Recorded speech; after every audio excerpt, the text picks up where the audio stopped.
Kia ora, I'm Charlotte from Climate Love. Today I got to interview a very inspiring human named Ben Bushell. He is taking composting to a whole new level in Nelson. Hi, I'm Ben from Community Compost. Welcome to our weekly shift at Bertha. Bertha's that big green machine that we've built.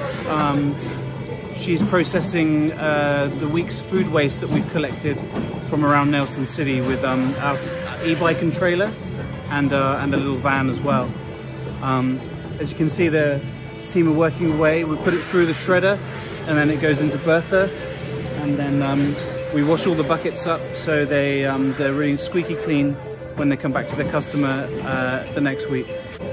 So when the compost is finished, it's available for the public to buy, and we also donate 50% to community groups and to charities as part of our social enterprise giving activity. Did you love that video? Make sure you subscribe to our YouTube channel and hop on over to Facebook and like the Climate Love Facebook page to keep up to date with the latest inspiring news.